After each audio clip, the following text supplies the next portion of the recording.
Raiola takes a snap, fade route, back run of the end zone, 50-50 ball! Touchdown, Huskers! Nebraska wins its 5th national championship. Giving you an inside look at everything going on in Husker Nation. This is the KLIN Husker Hour. Kicks and deals the 2-2 pitch. Swing and a miss. Strike 3.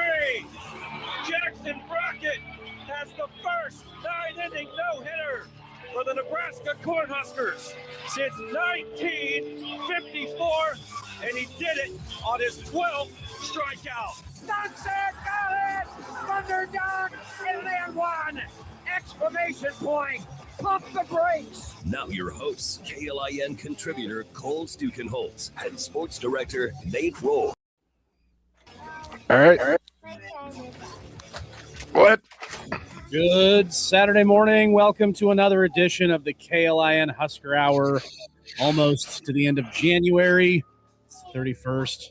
We're getting into spring sports pretty soon. I believe our esteemed co-host Nate Rohr is going to be headed south here pretty soon. So yes, we head out Wednesday night, and so the season begins. We're going to San Antonio. I'm going to be in San Antonio next week. Oh, you're going to be in San Antonio next week? I am. I've got a work trip down there. Yeah, how about that? Okay. I'll be down by the Riverwalk. I don't know where you'll be, but I don't even know yet. We can probably make our travel plans off air here. Let's get this thing kicked off. We've got Amie Just from the Lincoln Journal-Star joining us here in a little bit. She was in the building at the Chrysler Center there, Nebraska and Michigan squared off. We have a lot to talk about with that one.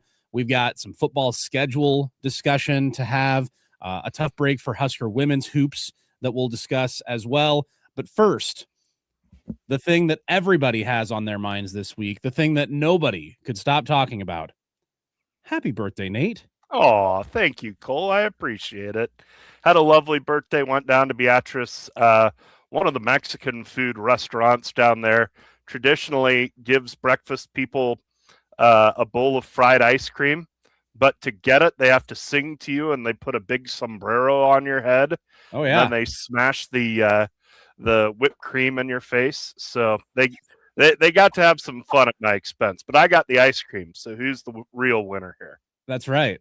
That's right. You came out ahead there in that deal. Yeah. So yeah, happy birthday. I'm glad you made another trip around the sun, and for your birthday, you get to head south and start that softball season. It's looking like another strong team, a top 10 preseason ranking in what, 3 of the 4 and 11th in the other. And they're a super regional favorite or super regional hopeful, if you will. And then if everything breaks right, maybe they could be down in the WCWS. Yeah. I mean, they've certainly scheduled in a way that will prepare them to make that sort of run. 11 ranked teams out of the first 20 games. According to the preseason NFCA ranking, and that doesn't include the 2 games against Washington. And I'd be a little surprised if Washington isn't in it by the end of the year. And you start, games, I think 2 and 4 against defending national champion Texas. Yeah. You're going to play the defending national champ. You're going to play the team that they beat in the final, Texas Tech. You're going to play the Tennessee team that you couldn't get past to get to the Women's College World Series. This is the schedule you create to try and build a resume to host. And this is the year to do it. I mean, it's a huge senior class this year. It's Jordy Fromm's last dance, Ava Kuzak's last, senior year. The Kaminson sisters, and on down the list. So you've got a lot of experience, you got a lot of talent, veteran players that should be able to go right from the jump. And so why not schedule in a way that gives you the best chance to end your year where you want to end it in the series? Yeah, absolutely. And Husker baseball will get it started the following week. They're down in the Arizona, Scottsdale, Mesa. They've got some games down there, Yukon Northeastern, Grand Canyon, and Stanford the first weekend of the season. That's February 13th. Just 1 week from softball, 2 weeks from baseball. It's getting close, but obviously right now we are in the thick of basketball season, and all eyes nationally not just here in Lincoln, not just across the Big Ten, but all eyes nationally on Tuesday night.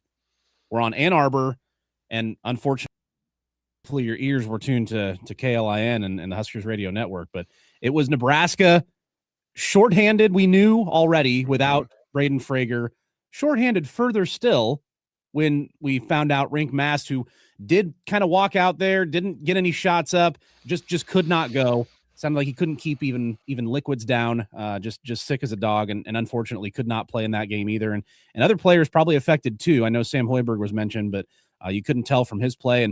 And lo and behold, this national championship favorite at the time on Tuesday, this behemoth with size, length, athleticism, NBA draft hopefuls, and here's Nebraska controlling the game and leading for over 90% of the minutes, and had every opportunity to pull off what would have been not as big an upset in probably our eyes, the folks that have been watching this team all season and know how good they are, but a 10.5 point underdog as a top 5 team. I don't care where you go.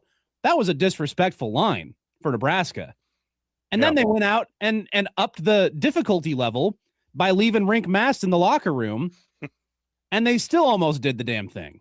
It was a very impressive performance, as impressive performance as I can think of in a losing effort. And we will get to like the national discourse of this thing too, but it was a very important performance for Nebraska in terms of, if they continue on the path they're on, only end up with like 3 or 4 losses, maybe 5 at the most, they're going to get a high seed. And even in a losing effort, this game, this result, this performance against Michigan will, I think, be a big reason why they get to that point when they get to March. You're absolutely right. I think people were looking to this game as the game where Nebraska finally came back to earth. And hey, they had a good night against Michigan State, and they got lucky against Illinois, and here's where we take the mask off and they're shown as frauds. And then, Rink Mast is out too, arguably their best player. Certainly in October, if you would have asked us who's the one player Nebraska can't lose, they want to win a game, Rink Mast would have been the guy. And even as good as Sanford has been, it's 1-1A there. And so Rink Mast could not go, and with a short bench and playing at one of the best teams in men's college basketball, and a team that we've all agreed upon is a national championship contender, Nebraska hung in. And you just, it's easy to look at that game and go, had Nebraska had either Frager or Mast, let alone both of them, they have a really good chance to win that one. In the end, they just ran out of gas. They just got tired. They worked so hard, they played so hard, and they ground on Michigan, and in the end, they just didn't have enough left to finish it. And so the fact that they came as close as they did, I think, told everybody, look, it goes beyond one guy. It goes beyond, one hole in a defense or being able to exploit one matchup. This team, this program is solid top to bottom, front to back, and they can beat pretty much anybody on any given night. And if they're at full strength, they can beat anybody. And so I think everybody got a good look at that and got a good chance to understand that, to where they said, okay, this team is for real. It was the most impressive performance in a loss since maybe the 94 Orange Bowl against Florida State.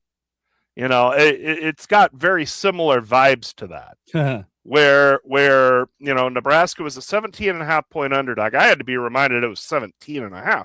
That is wild, by the way. Yeah, and Nebraska was a disrespectful line.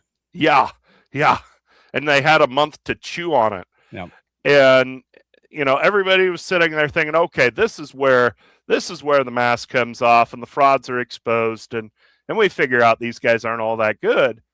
And yet, but for the last minute 16, they were the better team, and had a chance on the final play of the game to win it. Made a reasonably makeable field goal. And that told everybody, hey, this team's for real. They lost. They lost to a really good team, but they're for real. They belong on the same field as those guys. This is the same deal. Nebraska proved they belong on the same court as Michigan, which means they belong on the same court as everybody. They belong in that upper echelon of college basketball. And they announced their presence. To that end, though, this game tomorrow against Illinois is really important too. Yeah. Because I think people wonder, okay, Nebraska beat Illinois once. Illinois has had time to chew on their scheme. They've had time to break them down, time to dissect Nate Lenzer's defensive clockwork. Okay, now we can really see what they're about. And yes, Nebraska's at home, so they get a little advantage there. But, it would just validate what Nebraska did in December and answer one more question about them. If they can beat a really good Illinois team twice, they can sweep them in the regular season. I think that would lock up Nebraska essentially as a team, quote unquote, for real. Not that they really need to validate themselves, and with Rink Mast probably not at 100% tomorrow, whether he plays or he doesn't, he's not going to be full strength. But if Nebraska goes out and beats Illinois, I don't know how you can sit there and make the case that they're not for real. Like, it's just factually impossible at this point. Yeah. CBS analysts aside, who say they haven't played any of the top teams in the conference. Well, and you also mentioned, hey, there are a lot of hallmarks that kind of remind you of that 94 Orange Bowl from the 93 regular season. The officiating would be another that I will throw out there. Just, if you want to compare a missed charge call where Sam Hoiberg was set for dang near 2 seconds to an obvious fumble before William Floyd breaks the plane of the goal line, or maybe all of the foul calls in the second half that go Michigan's way, you could equivocate that to a phantom clip on the punt return touchdown. Just a couple. Michigan in the second half, 6 made field goals, 14 made free throws. Mike Schaefer over on our sister station 1620 called it a police escort to the foul line and to essentially victory. Now Nebraska, look, they had chances to win that game late. Bearcay missed a couple of layups when he was driving to the hole. Nebraska, I think, finished the game missing 10 their last 10 3-point attempts. And so obviously having control, being in the lead, they weren't able to keep it. All right. Like you said, they ran out of gas. But two things can be true at once. Yes, Nebraska had chances to win, but boy, they did not have any help. And it was a struggle for Nebraska to defend the way that the officials were calling that game, because Michigan just they couldn't make a shot, and they weren't forced to make a shot. All they did was get to the line over and over. That's how they were able to turn it over, to turn the game over and win it. 14 of their 27 second half points come at the free throw line. Nebraska missed shots, but Michigan missed a lot of shots in that second half too, with only 6 made field goals. It's unfortunate that's part of what happened, but boy, if you want to look at the other side of it, the guys who stepped up in this game, we know that Rink Mast and Braden Frager were out of there, but how about Cale Jacobson in a starting role?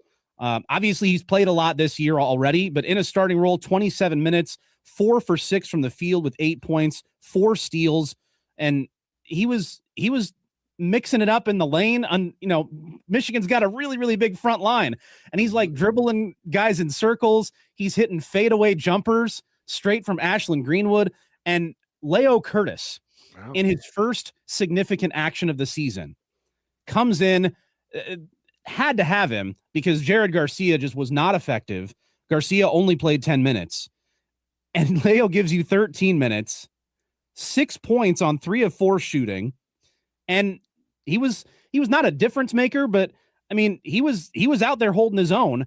Right. And he's a true freshman, and Michigan has a bunch of frontline guys who are thought of as NBA players. Really, really impressive stuff from the young guy. And he's got a bright future. And you wonder now with Mass and Frager both even potentially game time decisions for today and beyond this, how much more can Leo have as an impact? Does he supplant Garcia as the 8th man in the rotation, even potentially by the time you get to the tournament? Yeah, it's in, this is the competition that strengthens teams. I mean, now whatever was holding Jared Garcia back on Tuesday night, he's got to check it aside. He's got to go, okay, I'm going to show up. And hey, he was really good against Illinois in December. So maybe there's something about Illinois that gets him going. But now Leo Curtis has some confidence. And whether he is in there more against Illinois tomorrow, or there's just another game where for whatever reason Jared Garcia doesn't have it, perhaps Leo Curtis does. And the other part is, let's hope that this was just a rough game for Garcia. Off nights happen. Rink Mast is not going to be 100% tomorrow. It's virtually impossible, as sick as he was, that he'll be able to play the minutes with the effectiveness that he's played to this point this year. They're going to need both those guys. They're going to need them both to play well. And so they can lean on those guys a little bit to where Rink Mast, you can say, hey, look, we need you, big fella, but we need you for fewer minutes. These two guys can pick up the slack a little bit. Kind of like Frager did in the Connor Esesian injury. Great teams have guys that step up, and I feel like Leo Curtis can be that guy at least until Rink gets himself back to 100%, and at least until Rink is ready to go as much as he was going. So it was good to see. I mean, Leo, that little left-handed hook, that was pretty. Didn't know he had it in you, big fella. No kidding. Yeah, no, it was fun. I like seeing him and Kale and Sam. Like, there was that point in the middle of that second half where you're just like, boy, it seems like it's Nebraska's night right now. But like you said, just ran out of gas there at the end. It is still a performance that rose their efficiency metrics to the point where they went up in KenPom by like 4 spots in the loss because of the opponent being on the road, and they just controlled the game. They were way more efficient than Michigan was. So very solid performance. What do they do for an encore in another top 10 battle tomorrow night at Pinnacle Bank Arena, tomorrow afternoon? We'll talk to Amie Just from the Lincoln Journal-Star about that. We'll get her thoughts on the Michigan game and preview Illinois, plus why the national discourse does matter in college basketball, and how that pertains to Nebraska's chances for March Madness. That is all coming up, plus our football schedule thoughts, all ahead here on the Husker Hour.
Kins Husker Radio, 1499.3 KLIN. So there is a writer on The Athletic, CJ Moore. He covers Nebraska. He covers college basketball nationally. And every year he does, late January, early February, he puts a piece together that he identifies the teams that can win a national championship. Mm-hmm. And the way he put it, so 2 years ago, he picked 6 teams. 2 of those teams were UConn and Purdue. They met in the final. Last year, he whittled it down apparently to 3, didn't include Florida in that, but had Florida in their other teams that he wouldn't be surprised, quote unquote, if they would win it. This year, he's got 6 teams again. One of those teams is your Nebraska men's Cornhuskers. He called them the most complete or the most together team in the country. Rink Mass was the best player that he mentioned, and obviously he was not available for the Michigan game, so it makes you wonder how a rematch might go in that matchup. But the way that people nationally are reacting to this, yeah, you've had the Mike DeCourcy's, he is affiliated with Fox and Big Ten Network. He's had a Nebraska as a 1 seed for a little while now, but I mean across the board, you look at Bracket Matrix, you look at ESPN, you look at Bart Tor, like everybody. Nebraska is solidifying themselves as a 1 or a 2 with the resume they put together, the way they play, and the fact that they just haven't lost at full strength. Full stop. Yeah. They haven't lost at full strength. Now, will they be full strength tomorrow? We'll see. And obviously there's still 10 more games to go, but Nebraska's turning they're turning the national discourse one really difficult stretch at a time. You had the early one with the stretch with K-State, Oklahoma, New Mexico. They sweep those. Then you go Creighton, Wisconsin, Michigan State, or Illinois, I should say. Illinois was that one. You sweep those. And then you go Michigan State, and then what was it? Ohio State, Indiana, those road games to follow. And they swept through those. Now, can you do it against Illinois? Can you win at Rutgers, which we thought was going to be easier, and then they took Michigan State to the wire? And then you have another tough one with Purdue at home, who's on a little bit of a skid right now. This is the part of the season where you're going to have to continue to prove it, but they have really changed public opinion nationally on, all right, are they frauds? Are they for real? How far can they actually go?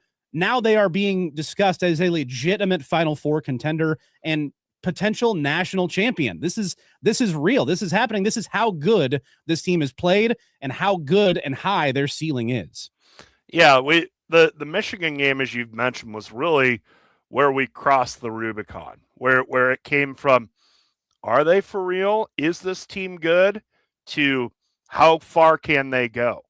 And you know, if they go out against Illinois and play reasonably well, I don't even know if they have to win it. I mean, sure, you'd rather they win it, but you know, close game, you win it. I would assume if you keep it close with Rink Mass not at 100%, I think people will go, okay, this team's in the mix, but now they've got to get back on the right track after the Rink Mass illness, which, you know, after this Illinois game, they have the benefit of a long layoff before the Rutgers game out there. But there has been a real shift about this bunch to where people are saying, hey, they are not just an NCAA tournament team. They're a team that's going to be a high seed, and they're going to be in the tournament for quite a while. They're not just going to win a game. They're going to make a run, and they have to be dealt with as a possible national championship level team. And it is just a whole new world for our understanding of Nebraska men's basketball. I mean, you just think of the fact that they're 20-1 before February 1st. They have 20 wins, and there have been very few years where you're sitting at 20 wins before March 1st. You know, so they're a whole month ahead of schedule. And people are seeing it wasn't a product of an easy non-conference schedule. It wasn't a product of having the right Big Ten schedule. They're just good. They're just really, really good. Yeah. And you know, as underwhelmed as I think people look at the talent on this team, and they're probably a little underwhelmed because this isn't a really high talent team. There's talent there, but it's not. there aren't any McDonald's All-Americans here. There aren't. They're really good players, but everybody knows what they're doing. Everybody knows how to do their job, and they're committed to doing it at a high level. And it's amazing how far you can go with that commitment. And that's where they are, and that's where they've been all year.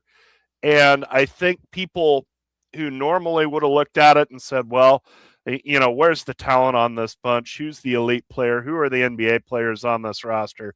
They don't have any NBA players. They aren't going anywhere. They've had to reevaluate because of what they have seen lately from this team. And so they're set up well. Yeah. And lest we forget, there is this other matter of, what's happening in about 7 weeks. Woo-hoo-hoo. I mean, if we're checking in on everybody else, if we're kind of seeing what's going on in Nebraska's neighborhood, hey, things are still looking good for a very short drive, relatively speaking, for that first weekend of the tournament. Nebraska is still in every projection I see destined for Oklahoma City. Now, the teams that you would be concerned of coming in their rearview mirror, so Houston and Texas Tech, both pretty close to Oklahoma City. Texas Tech beat Houston, so both of them right now are right there in the 3-4 range. Kansas has played well. They're moving up. They're not too far from Oklahoma City. Iowa State, Purdue, Illinois, those teams are still in the mix. St. Louis is certainly in play for them. But as long as Nebraska just keeps doing what they're doing, it's going to be a short drive for Husker fans. They're going to turn a very, very Midwest city very red very soon. And you talk about St. Louis, and that's another reason why this Illinois game matters tomorrow, is you want to be 2-0 against Illinois so that they don't. So if it comes down to just one spot in that sort of top quadrant of the bracket, and it's down to Nebraska and Illinois, you want them to go, well, Nebraska went 2-0 against Illinois. We're going to make Illinois travel. And you want that to be a slam dunk for them and an easy choice for them. You just want to be in control of your own destiny and your own fate. And that's what this team has done to this point. And you just want to keep that in your hands. Although, I mean, look, Nebraska, I think it's 10 games left in the regular season. Yep. 5 lost teams have been top 3 seeds. 6 lost teams have been top 3 seeds. So, I mean, if you just hold serve, if you just have your way out, you ought to be okay. But if you beat Illinois, you remove a big chunk of doubt. That's one big hurdle that you take care of. And especially after a loss, you show, hey, that was we played a really good team in their building shorthanded. It was one night. Yeah. And speaking of Illinois, that one's coming. Tip, you can hear it right here on KLIN starting at 2:00 with KP and Coach Smith. Remember, if you don't like the broadcasts on the TV, turn that TV down, turn up the radio. That game that Nebraska played in December, obviously you have the Price Sanford heater. I forget how many points that he had in the first half. He ended up with 32. I think he maybe had 26 at the break. This was the other thing that stuck out when I look back at that box score. Sam Hoiberg, 30 minutes. Plus minus was 23. He scored 7 points. He grabbed 5 rebounds, 6 assists, and 0 turnovers. That's fantastic. Sam Hoiberg How many steals? He had 0 steals actually in that game.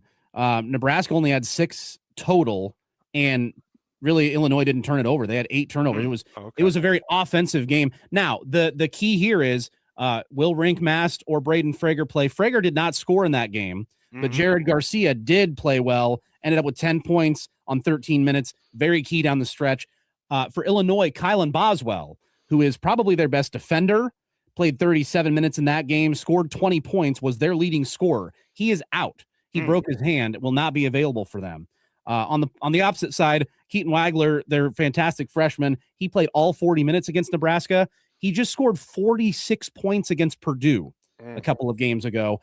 They have shooters all over the floor, and they will be looking to have revenge on Nebraska. So it is a big matchup, and Nebraska has the advantage of being at home. Whatever, obviously they've had a little bit more of a break. They'll have 4 days in between games here instead of those 2 days that they have been used to. So you'll have a little bit of legs back for the guys who are healthy. Hopefully you get Mast or Frager or both back for this one as well. And then if you don't have a fantastic shooting game out of Jamarcus Lawrence or Price Sandfort, who both played huge roles in that win, where do you find the scoring elsewhere? Because Mast or Frager may not be available, or they may not be 100%. So you're gonna have to find points to be able to keep up with Illinois' offense. That's the concern that I would have. But that crowd, they're sold out the rest of the season at PBA, and I think it's going to be a little angry tomorrow. Yeah, it's not just losing to Michigan, but the fact that the referees were such a factor in that Michigan game. I think the fans are amped up anyway, but especially where they understand, I think home floor advantage matters in the Big Ten, and the way you make it matter is you get in the refs' ears and you make sure they know you're there. And if you call a foul, you will boo them with every fiber of your being.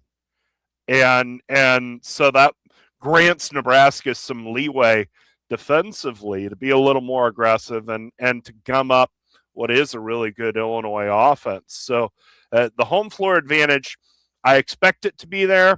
I have no doubts it'll be there, but it's got to be there for Nebraska. And I'm sure everybody will have a very close eye on the free throw attempt stat. And if that's 24-6 or whatever it ended up the other night against Michigan, 23-4. Oh, yeah, people will be spitting nails. Yeah. Hey, can Nebraska get some home cooking, people? Come on. Shit. You do it for everybody else in the Big Ten. No kidding. So that is, again, coming up tomorrow, 3 o'clock. And then the women play at 5. They're going to be over on B107.3, a 4:30 tip. We'll have news and a key player a little bit later on the show. When we come back, we'll get to football real quick as well. The schedule's out for next year, for this year now. I guess it's 2026. What's the tough? Does it look like right now with what we know of this team and the teams they'll play? We'll get to that. Plus, Amie Just on this hoops team and plenty more when we come back here on the KLIN Husker Hour.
Husker football, basketball, baseball, and beyond. This is the KLIN Husker Hour on 1499.3 KLIN. Well, we knew that Nebraska was going to be playing in football this season, all three of the CFP participants from the Big Ten last year, Ohio State, Oregon, and Indiana. Now we know when they'll be playing. It is going to be right there at the end before Iowa and before their Michigan game. And then you've got Indiana and Oregon back-to-back weeks. Indiana to start, and then that's right at the tail end of getting 5 of the first 6 at home for Nebraska, and then Oregon will be the road trip October 17th. It is interesting. You're going to have, again, I think, a very successful September. You start off with 3 very, very, Nebraska is probably going to outmatch Ohio, Bowling Green, and North Dakota. We'll see what Michigan State does after that. But then you get into the meat of the schedule, and obviously Ohio State late is not going to be easy either. Yeah, isn't it funny how front-loaded or back-loaded, depending on how you want to score it? The tough parts of Matt Rule's schedules have all been toward the back of the season. He's with the cancellation of that Tennessee series, the non-conference schedule has been pretty easy under Rule. But it even feels like how the conference games stack up. Usually you get your easy ones early, and that's the case here again, although, Pat Fitzgerald has had a level of voodoo on Nebraska over the years. But, Michigan State's rebuilding and, new coach, third coach in 5 years. I mean, that's a game, even though it's a road game, you ought to be able to go and win. Yeah. Maryland, you ought to be able to win. So you're 5-0 again. But look, Indiana's a great program. And at this point, Curt Cignetti has proved himself to be a football warlock. That's going to be a really tough game. The one thing that might help Nebraska there, other than being at home, is that Indiana has Ohio State the next week. And so if a look-ahead factor is possible, there could be some look-ahead factor. But then you go to Oregon, and that's a really tough trip. Washington's no gimme on Halloween. Halloween home game should be fun, but, Washington's pretty good. And then that month of November, I mean, Nebraska is probably going to be favored at Rutgers, but they're going to be an underdog at Illinois. They're going to be an underdog at Ohio State, and they're going to be an underdog at Iowa unless they have a bunch of injuries. So, you almost have to start 5-0 and then hope you can find at least one more, but you assume Rutgers would be that one more. But can you find another one out of the last 7 minus Rutgers to get you back to 7? Yeah. If you get back to 7 with this schedule, looking ahead from January, obviously we're dealing with the information we have at the time. That would be, I think, people would be at least okay with that. Okay, maybe the right word. Satisfied might be a little strong, honestly. Yep. If you want to improve upon what you did last season, you're probably going to have to do something you haven't done in the Matt Rule era, and that's beat somebody above you in class, in perception, in program strength, whatever you want to call it. Obviously, the 3 playoff teams, I would say, are above Nebraska. Iowa, I think they've proven to be above Nebraska every time they take the same field. Illinois, I mean, you could argue is above Nebraska. Washington, Maryland, Michigan State, those are more teams in Nebraska's neighborhood, but the Washington's at home, Maryland's at home. You would hope that those games are gettable. You have the crowd with you, and then are you going to be able to go on the road 3 out of the last 4 games in November and get 2 of those to be able to set yourself up for a stronger finish finally with what they've been able to do in the first 3 seasons of Matt Rule's. It'll be fascinating, as it always is, and I'm not sure how it'll all shake out, but I think 7-5. I think 6-6 would probably be the bare minimum to still be like, all right, well, let's keep this thing going. But you're not too far away, a couple bad breaks from really putting yourself in a bind if you don't start 5-0. So that'll be the concern. And remember, Ohio won its bowl game. I mean, I know they've had some turmoil in that program. The head coach fired because of misconduct and some shuffling going on with that. But Ohio's been a decent little program over the last few years. Tim Albin had success there after succeeding Frank Solich. So it's not like that's the layup of layups in terms of your opener either. And you're going to be breaking in a new quarterback. You're going to be breaking in a new defensive coordinator. You're going to be breaking in a new special teams coordinator.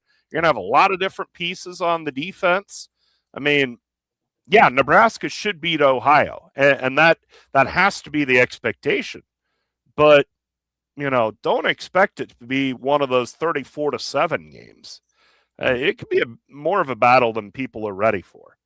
Yeah, that's a quick look at the schedule. They'll get things started in September with those 3 non-con games, and then then it's on to Big Ten play.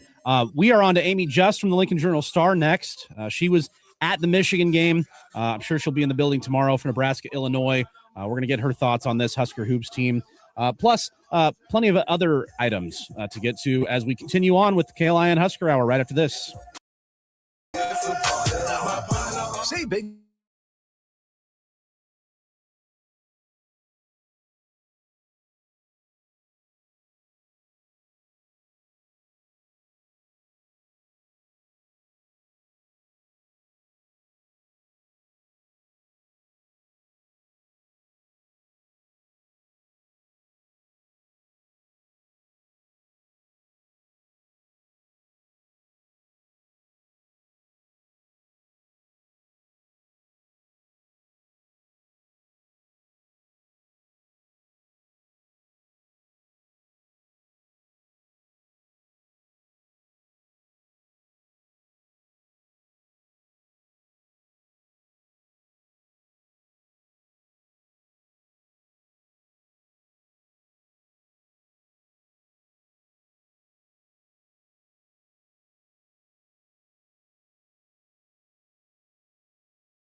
Cover the Big Red. This is the KLIN Husker Hour on Lincoln's Husker Radio, 1499.3 KLIN.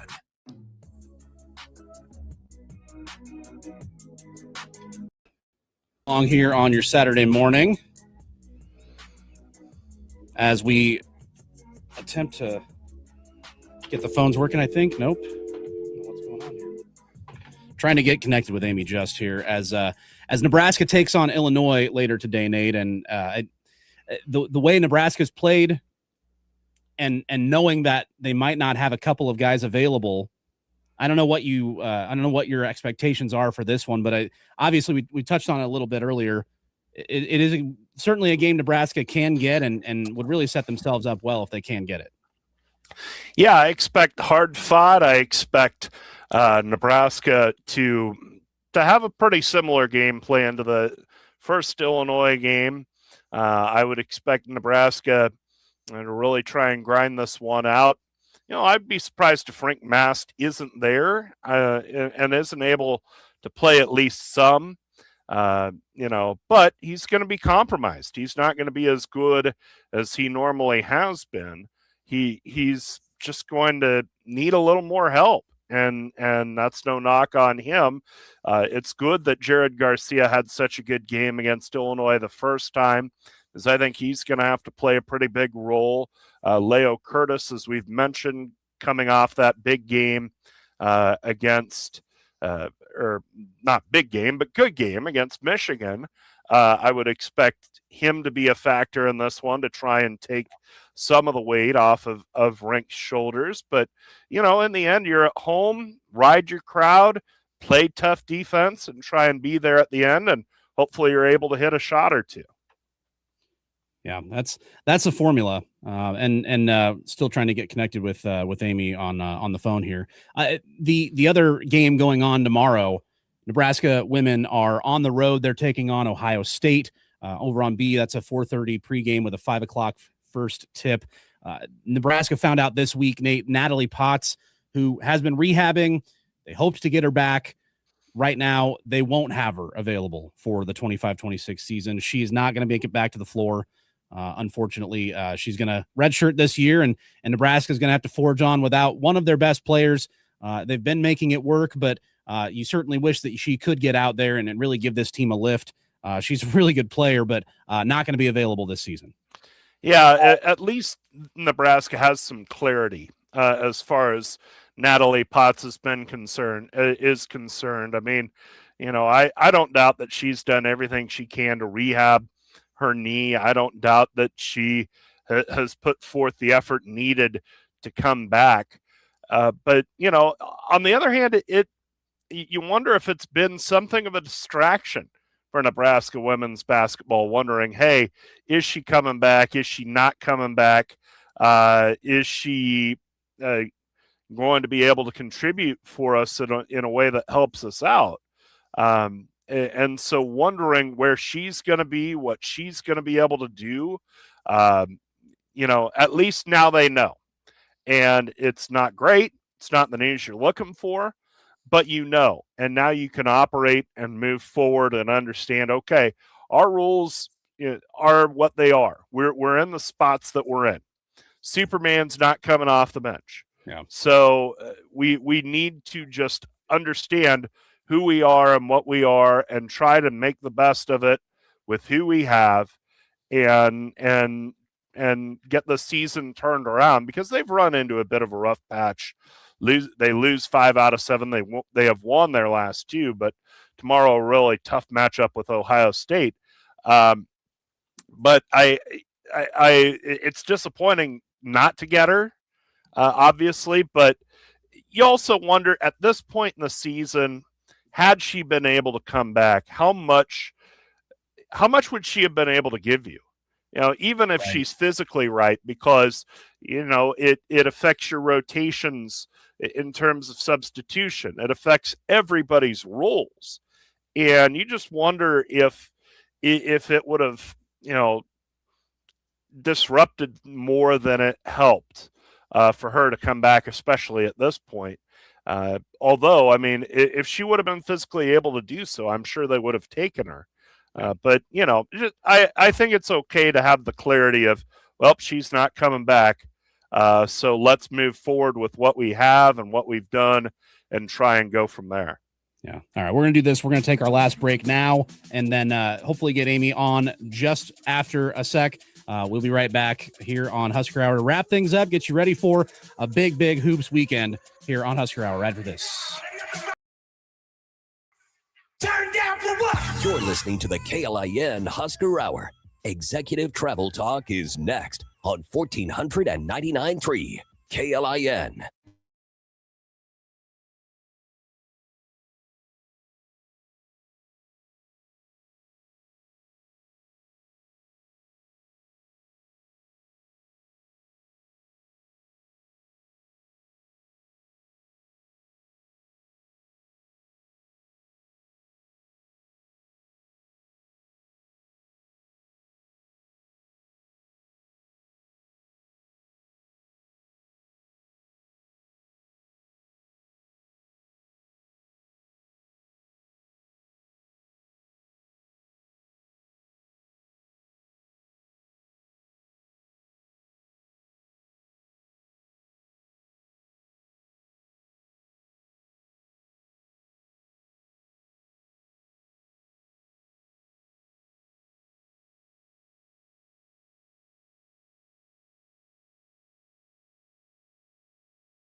Your Saturday morning source for everything Huskers is right here. You're listening to the KLIN Husker Hour on Lincoln's Husker Radio, 1499.3. All right. Just like Rink Mast, sometimes you can't quite give it a go. Sometimes the phones can't work, but we got it going. We got Amie Just from the Lincoln Journal-Star. She's back here on Husker Hour with us. Amie, good morning. Welcome back. How are we? Good morning. Like Rink Mast, we are sick. Unlike Rink Mast, I'm not dealing with what he has. Thank God. That is good. We won't have to leave you in the locker room. We got you here on the show. Hey, you were in the building for Nebraska, Michigan. I know Nebraska was controlling that game. Tell me about the vibe the Michigan fans had as the Huskers led for dang near the whole thing. Honestly, I'm disappointed. Like, the students crushed it. Like, yeah, bravo to the students. Why were there so many empty seats? There were empty seats? Disappointing as hell. So disappointing. But yeah, there were a ton of empty seats. Yeah, Michigan fans, always disappointing. Shame. Yeah. What'd you make of the foul disparity? I mean, Michigan with the greater talent, the greater size, Nebraska had to scrap a little bit more, but at the same time, it felt like the free throw disparity was out of line. Well, okay. When Nebraska is shooting as many threes as they are, and they're not going to the paint, there's going to be some foul disparity. Yeah. So now I will say that early box out on Kale wasn't a foul. Yeah. And then that charge that Sam took was indeed a charge. But there were some other things. I mean, Nebraska got away with some stuff too. So you can't just look at the free throw disparity and say, oh, well, Nebraska got, screwed. I mean, they did on some calls, but Nebraska got away with some fouls at some points too. So I'm curious to know what the audit was on that game. But yeah, yes, there was a free throw disparity, but Nebraska shot a lot of threes and didn't necessarily go into the paint. Yeah. I don't know that most people would want more of the 4. I think they maybe want less of that 23, but yeah, to your point, Nebraska doesn't get to the line a lot. Just that's not how their offense works. But when I'm looking at this Nebraska team, I remember back to that Indiana game. They were 15-0, but they just played.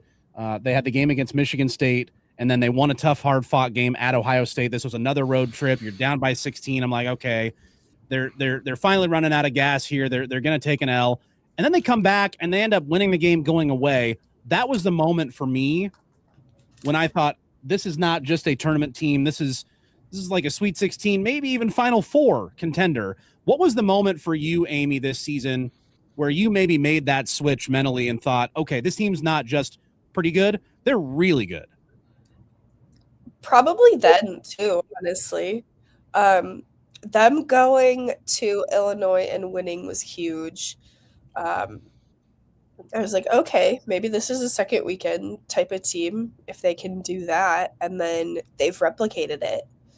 But honestly, the game that I thought did the most for me was the game against Michigan. Yeah, they lost, but they also didn't have 2 of their best players.